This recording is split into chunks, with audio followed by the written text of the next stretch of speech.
Amigos y hermanos, sean todos ustedes muy bendecidos en el nombre del Señor Jesucristo. Quiero invitarles a que me acompañen a compartir la lectura de la palabra del Señor. Primera de Corintios, capítulo 10. Primera de Corintios, capítulo 10. Hay dos textos que quiero permitirme compartir con ustedes para que nos sirvan de base, de apoyo para lo que luego hemos de tratar en este día y en los que siguen. En el capítulo 10, en el verso número 6, dice: mas estas cosas sucedieron como ejemplo para nosotros, para que no codiciemos cosas malas como ellos codiciaron.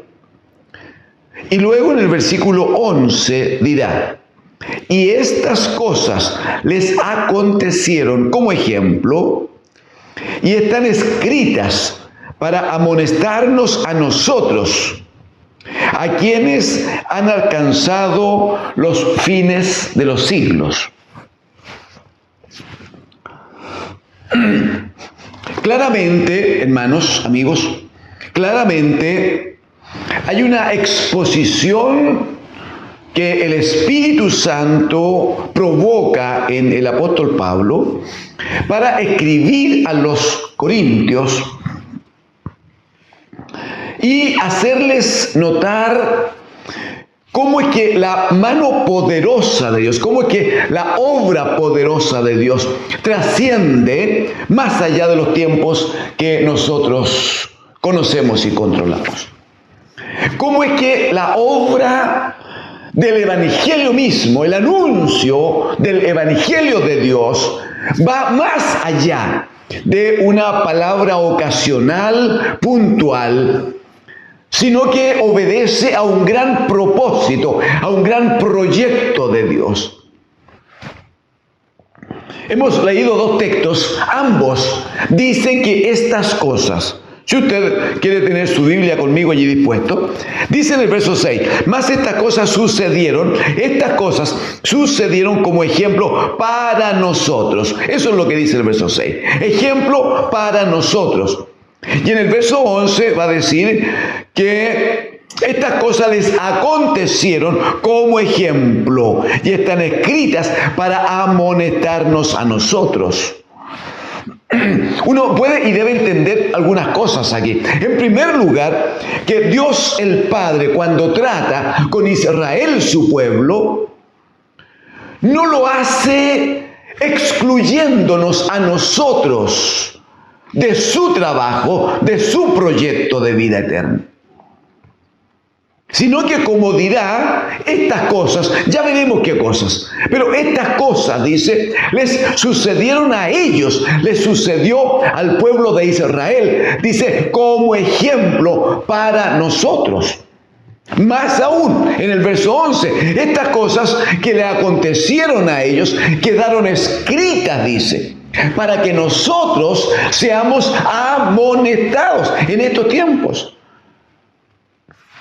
Lo que está diciendo es que debemos prestar atención a la palabra del Señor.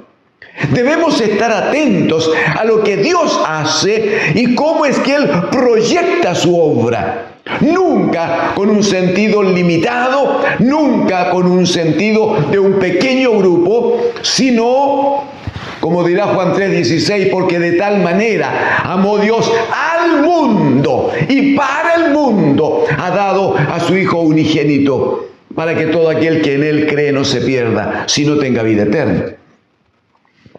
En ese contexto, entonces, estas cosas de las que ya hablaremos, estas cosas, dice, les aconteció a ellos, a Israel, pero esto es un ejemplo para nosotros.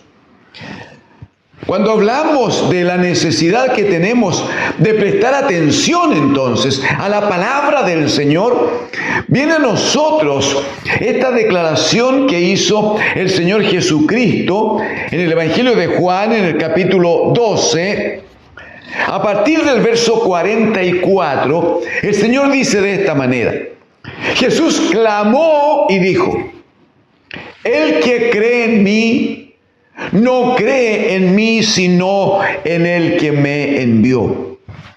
Y el que me ve, ve al que me envió. Yo, dice él, la luz, he venido al mundo, para que todo aquel que cree en mí no permanezca en tinieblas. Permítame un pequeño paréntesis. Cuando dice, yo la luz he venido al mundo, para que todo aquel que cree en mí no permanezca en tinieblas, lo que está diciendo es que, puesto que el mundo está en tinieblas, puesto que el mundo está bajo la acción del maligno, el mundo necesita la luz de Dios, la luz que el Padre nos ha proyectado a través de Cristo, su Hijo. Pero luego el Señor Jesucristo dirá en Mateo capítulo 5, versículos 14, 15, 16, vosotros, dirá a los discípulos, vosotros sois la luz del mundo. Y las luces se encienden, se ponen en altura para que alumbren a todos. Bueno, dirá el Señor, así ustedes deberán mostrar al mundo la luz de Dios que se manifiesta en Cristo, el bendito Hijo. El punto aquí es entonces que si Cristo es la luz del mundo, David va a decir en el Salmo 119, versículo 105, lámpara es en este mundo en tiniebla, en este mundo que requiere luz. Va a decir, lámpara es a mis pies tu palabra y lumbrera a mi camino. Entonces, la necesidad que tenemos de escuchar la voz del Señor, la necesidad que tenemos de prestar toda nuestra atención, poner todo nuestro oído, pero también poner nuestra alma, nuestro entendimiento al servicio, a la obediencia a esa palabra, para que se constituya en luz de nuestras vidas. Verso 47 aquí en Juan capítulo 12. Dice el Señor, al que oye mis palabras, atienda, al que oye mis palabras y no las guarda, yo no le juzgo, dice el Señor. El que oye mi palabra y no las guarda, yo no le juzgo, porque dice, no he venido a juzgar al mundo, sino a salvar al mundo. Verso 48, el que me rechaza, o sea, el que rechaza la palabra que yo he dado, el que no atiende a la palabra de Dios, el que no actúa conforme a la instrucción que viene del Padre, el que me rechaza y no recibe mis palabras, tiene quien le juzgue. Acaba de decir el Señor, yo no le voy a juzgar, pero ahora dice, el que recibe la palabra, no, el que escucha la palabra, pero me rechaza porque no la obedece, no la atiende, no hace lo que se le está señalando, dice, tiene quien le juzgue. Y agrega, la palabra que he hablado, ella le juzgará en el día postrero. O sea, el apóstol Santiago va a decir, y al que sabe hacer lo bueno y no lo hace, le es pecado. ¿Cómo es que nosotros sabemos lo bueno y lo malo? ¿Cómo es que nosotros sabemos lo que nos conviene y lo que no nos conviene? ¿Cómo es que sabemos lo que agrada a Dios y lo que le desagrada? Porque está escrito en la palabra del Señor. Porque está dicho en la palabra del Señor. Porque el Señor en su misericordia se ha dignado tratar con nosotros, hablar con nosotros, se ha dignado mostrarnos su verdad. Entonces, si volvemos a 1 Corintios capítulo 10, amados hermanos, entonces cuando dice en el versículo 6 que estas cosas sucedieron, y en el versículo 11, estas cosas dice, acontecieron y están escritas por causa de nosotros. Pues bien, el punto es de qué cosa estamos hablando. Y vamos a observar que hablamos de cosas que están escritas. Son las cosas que dice la palabra del Señor. Son las cosas que Dios permitió quedaran establecidas como modelo de vida en lo que fue el pueblo de Israel, el pueblo de Dios, pueblo amado por Dios, pueblo atendido, pueblo de Dios que fue liberado de la esclavitud, un pueblo al cual Dios le dio vida, al cual Dios le prometió un lugar geográfico, del cual Dios mismo dijo, es tierra que fluye leche y miel. Un pueblo que siendo pequeño y no teniendo una gran preparación, especialmente en el camino hacia la tierra prometida por el desierto, siendo un pueblo pequeño y sin preparación militar, sin embargo, todos los enemigos, bendito es el Señor, todos los enemigos fueron vencidos, todos los enemigos fueron derrotados. Y no solo eso, sino como el apóstol lo dice aquí, los primeros versículos del capítulo 10, dice, no quiero, hermano, que ignoréis que nuestros padres, mire las cosas que le ocurrieron a ellos, hermano. Pero por favor no pierda de vista que estas cosas les acontecieron a ellos como ejemplo para nosotros. ¿Y qué es lo que les ocurrió a ellos?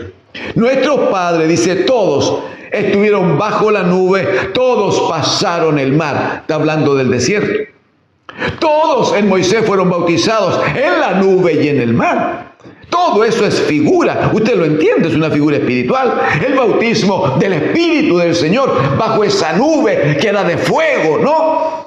No hay duda de eso. El bautismo de arrepentimiento, que era pasar en seco bajo las aguas del Mar Rojo, que empezaban a levantarse como muros. Pero dice que eso, siendo tan hermoso y tan importante, dice que no va a ser suficiente. Todos en Moisés fueron bautizados en la nube y en el mar. Verso 3, todos comieron el mismo alimento espiritual. Está hablando de ese alimento que descendió del cielo, el maná, que no era el alimento definitivo, era figura. Deuteronomio capítulo 8 va a decir el Señor al pueblo, yo les hice tener hambre, pero les di un pan especial, un pan distinto, un pan que no conocían, porque lo que quería enseñarles es que no solo de pan vive el hombre, sino que el hombre vive, la vida verdadera del hombre viene de la boca misma de Dios. La vida del hombre está ligada con la palabra que sale de la boca de Dios. En el verso 4 va a decir, todos bebieron la misma bebida espiritual, porque bebían de la roca espiritual que los seguía. Dice, y esa roca era Cristo. Usted sabe que Jesucristo, el mismo Hijo del Señor, Mateo capítulo 16, Él le va a decir a los discípulos, sobre esta roca edificaré mi iglesia. Y esa roca no es otra cosa que el testimonio de que Jesucristo es el Señor. Esa roca no es otra cosa, sino que el reconocer que Jesucristo, el bendito Hijo, según la palabra del Evangelio, murió por nuestros pecados, fue sepultado, y el Padre con poder le levantó de entre los muertos y le ha hecho Señor y Cristo. Le ha sentado a su diestra para que gobierne absolutamente sobre toda la creación de Dios. Ese testimonio de Cristo es la roca, pero esa roca dice que era la que les permitía entregar aguas para que tomara el pueblo, tomara los animales, para que pudieran guardar, para que quitaran toda ansiedad, toda sed, toda necesidad. Hablando de esto, el Señor dice en Juan 4 a la mujer samaritana, el que beba del agua del pozo de Jacob volverá a tener sed. Pero el que beba, le dice él, del agua que yo le daré, nunca más, aleluya, nunca más volverá a tener sed. Sino que, aparte de saciar la sed de cada uno, en cada uno de los que beban del agua que yo les daré, en cada uno de ellos habrá, dice, una fuente de agua que salta para vida eterna. Israel vivió esa experiencia. Había una roca espiritual que le seguía. De esa roca vertían las aguas de Dios para el pueblo. Esa roca era Cristo mismo, frente al pueblo, junto al pueblo, alimentando, cubriendo, bendiciendo, saciando la necesidad del pueblo. El problema es que el pueblo no lo vio, el problema es que el pueblo no lo entendió. Entonces dirá el versículo 5, pero de los más de ellos no se agradó Dios, por lo cual quedaron postrados en el camino, por lo cual quedaron postrados en el desierto. Amigos y hermanos, necesitamos un breve momento de reflexión. Necesitamos sentarnos, respirar profundamente y examinar cuánta bendición nos ha dado Dios, nuestro bendito Padre. Necesitamos reconocer cuánto nos ha amado. A Israel, Dios les sacó de la esclavitud de Egipto. A nosotros, ¿no nos ha sacado Dios de la esclavitud del pecado? Capítulo 8 del Evangelio de Juan, el Señor dirá, y todo aquel que hace pecado, esclavo es del pecado. De allí nos ha sacado el Señor. A Israel Dios le hizo recorrer el desierto. Finalmente anduvieron 40 años por la incredulidad de ellos y la desobediencia. Nosotros, hay un minuto en que el Señor trata con nosotros. Hay un minuto en que Él aparece en nuestra vida. Hay un momento en que le ofrendamos nuestra vida al Señor. Y de allí en adelante el Señor empieza a trasladarnos, a movernos por un desierto que es este mundo, que es este sistema. Un desierto donde hay escorpiones, donde hay piedra, donde hay enemigos, donde se levantan aquellos que están en contra del propósito de Dios. Es verdad que vamos sobre un desierto. Es verdad que el caminar no siempre es fácil.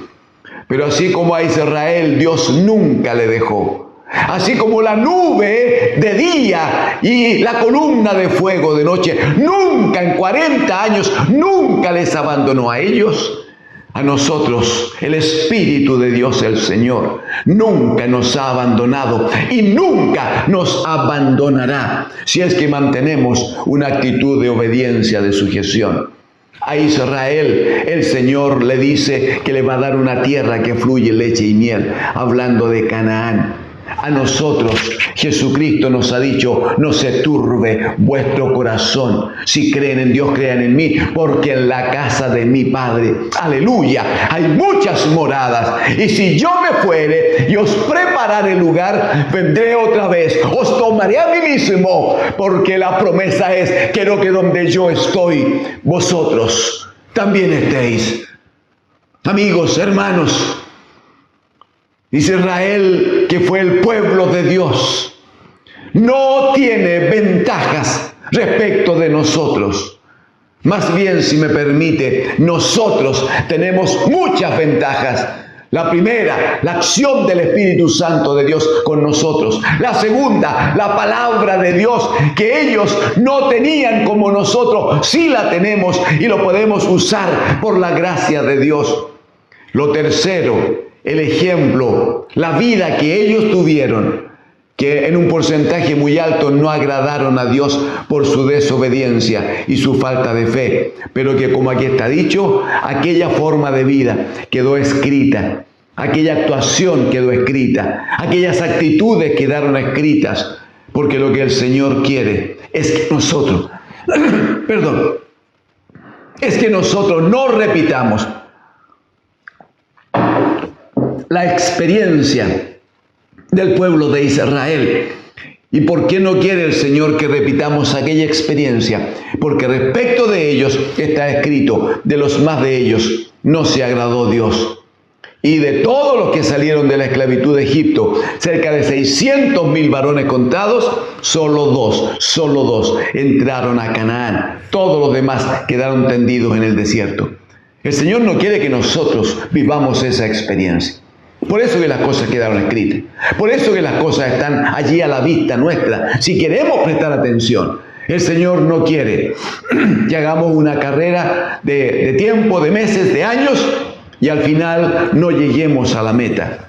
El Señor quiere que alcancemos dicha meta, lleguemos a la casa del Padre y que haya un día precioso en que escuchemos de parte del bendito Hijo: venid, benditos de mi Padre, a tomar las posesiones, a tomar las habitaciones, vengan a tomar las riquezas que han sido preparadas para ustedes desde antes de la fundación del mundo.